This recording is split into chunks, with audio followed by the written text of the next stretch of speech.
Hello everyone, আশা করি সবাই ভালো আছো। তো আজকে নিয়ে এলাম নতুন একটা রেসিপি। এখানে আমি ছোট ছোট বেগুন নিয়ে নিয়েছি, এগুলোকে আমরা ঝুমকি বেগুন বলি। আর নিয়েছি অনেকগুলো শুকনো মরিচ, এগুলোকে সর্ষের তেলে ভেজে নিচ্ছি। সর্ষের তেলে ভাজা হয়ে গেলে এগুলোকে তুলে রেখে দেব। দেখো ভাজাগুলো হয়ে গেছে। মরিচগুলো তুলে ওই তেলে আমি দিয়ে দিচ্ছি কালো জিরে ফোড়ন, দিয়ে দিচ্ছি কালো জিরে, আর দিব হচ্ছে কিছু রসুন কুচি বা রসুন থেতো করে রাখা রসুন, আর দেব কিছু কুচি করে রাখা পেঁয়াজ।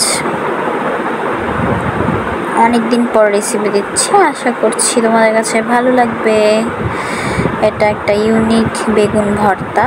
তো এগুলোকে ভালোভাবে ভেজে নিব। ভেজে তারপর একটু ভাজা হয়ে গেলে দিয়ে দিচ্ছি ওই যে পেঁয়াজ কুচি করে রাখা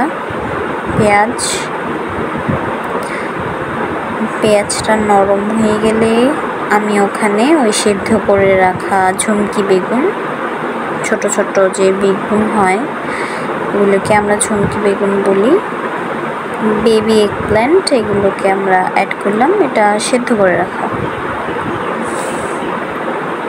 টুকরো টুকরো করে সেদ্ধ করে নিয়েছিলাম। হালকা ভেজে নিচ্ছি, এগুলোকে ভেজে নিতে হবে ভালোভাবে।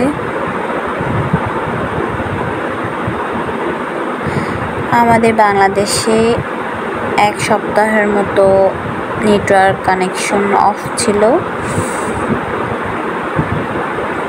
তো নেটওয়ার্ক ফিরে আসার পরপরই আমি এই ভিডিওটি তোমাদের সাথে শেয়ার করছি। আশা করছি তোমাদের কাছে ভালো লাগবে। এটা ভাজা হয়ে গেছে, দেখো এই মুহূর্তে আমরা এভাবে ভাজা হয়ে গেলে নামিয়ে নেব বেগুনটাকে। তারপর আরও কিছু পেঁয়াজ কুচি, লবণ আর ওই শুকনো লঙ্কার সাথে ভালোভাবে মেখে নিতে হবে।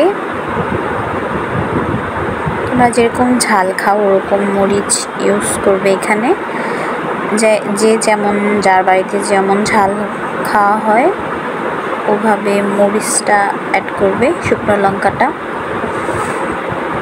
কাঁচা লঙ্কা দিয়েও করা যেতে পারে, কিন্তু শুকনো লঙ্কা দিয়ে করলে আলাদা একটা সেন্ট হবে। তারপর কিছু ছাদের বাগানে কিছু ধনেপাতা গাছ ছিল, ওটাই কুচি করে নিয়ে এসে দিয়ে দিলাম কিছু কুচনো ধনেপাতা। আর সেই বেগুন যেটাকে কালো জিরে রসুন আর পেঁয়াজ দিয়ে ভাজা হয়েছে, এটাকে ভালোভাবে মেখে নিতে হবে। পেঁয়াজ, মরিচ আর ধনেপাতার সাথে মাখা হয়ে গেলে একটু কাঁচা সরিষার তেল দিয়ে আবার একটু মেখে নিতে হবে। এটা হয়ে গেছে।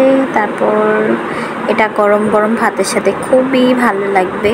আশা করছি ইউনিক বেগুন ভর্তাটা তোমরা একবার বাসায় ট্রাই করে দেখতে পারো, বাড়িতে ট্রাই করে। কাঁচা লঙ্কা দিয়ে সাজিয়ে নিয়েছি। আশা করছি তোমাদের এই ভিডিওটি খুব ভালো লাগবে। তো ভালো লাগলে একটা লাইক কমেন্ট শেয়ার করতে ভুলো না। সাবস্ক্রাইব করে আমার চ্যানেলটির সাথে থাকার অনুরোধ রইল। টাটা, বাই বাই বন্ধুরা।